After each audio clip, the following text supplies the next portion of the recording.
What if I told you there's a simple trick that could instantly make your writing sharper, more professional, and way more powerful? Well, today we're going to unlock a grammatical superpower that does exactly that. Let's dive in. Okay, so take a look at this sentence. The road that leads to the city center is very busy. Now, there's nothing wrong with it, right? It's perfectly correct. The meaning is totally clear. But notice those extra words, that leads. It feels just a little bit clunky, doesn't it? There's a much cleaner way to say this. And boom, here it is. The road leading to the city center. See that? Instantly, the sentence just flows better. It's more concise, and honestly, it just sounds more sophisticated. This, my friends, is the power of participle clauses, and we're about to master them right now. First up, let's talk about our most fundamental tool, the one you're going to use all the time, the present participle. This is really just the ing form of a verb, and believe me, it is the foundation for everything we're about to learn.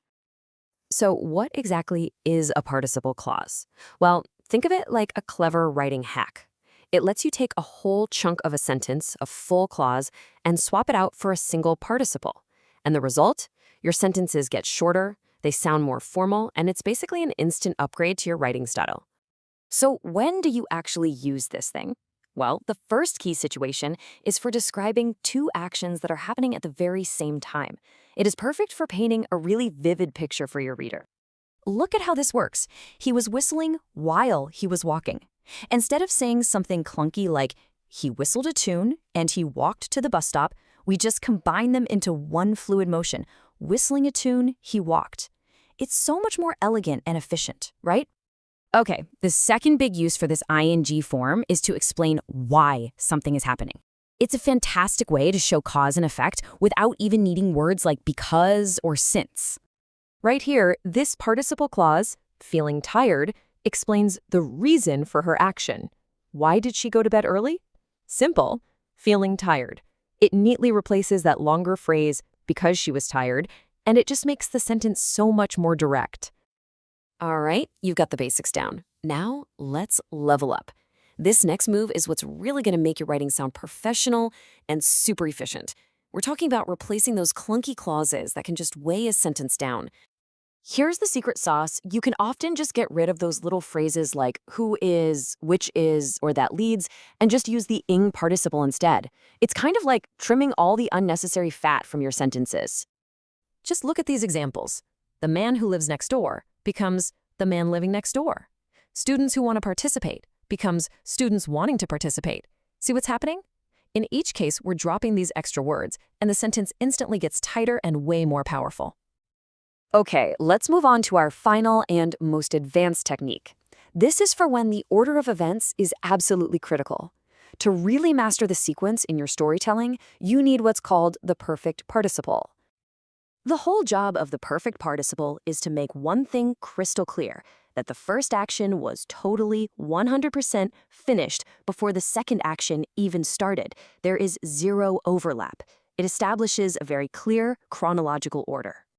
Now, I know this might sound complicated, but it follows a beautifully simple formula. Seriously, you just start with the word having, then you add the past participle of your verb, like finished, eaten, or read, and then you just write the rest of your sentence.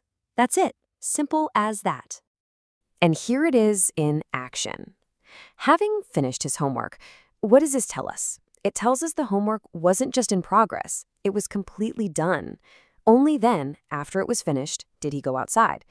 It's so much more precise than saying after he finished his homework.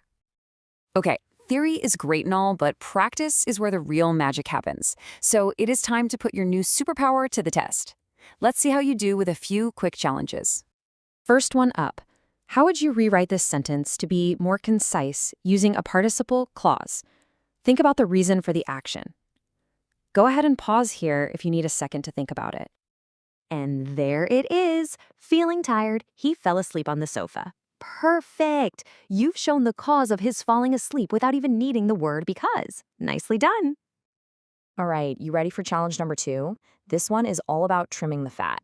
How can we make this sentence sharper by replacing that relative clause? Take a moment. You've got this. Yes, the boy sitting in the corner. We just drop who is, and the sentence immediately becomes smoother, more direct. That is the pro move right there. Last one, the final boss. This is all about showing a clear sequence of events. How do you rewrite this using the perfect participle? Remember, show that one action was completely finished before the next one started. Pause here if you need to. Absolutely brilliant. Having read the book, this makes it perfectly clear that the reading was done first and then she gave the book away. You've just used the most sophisticated tool in the box. Fantastic job. So, there you have it. You now know how to make your writing more concise, more elegant, and way more professional. You've got a genuine writing superpower. The only question left is, where are you going to use it first?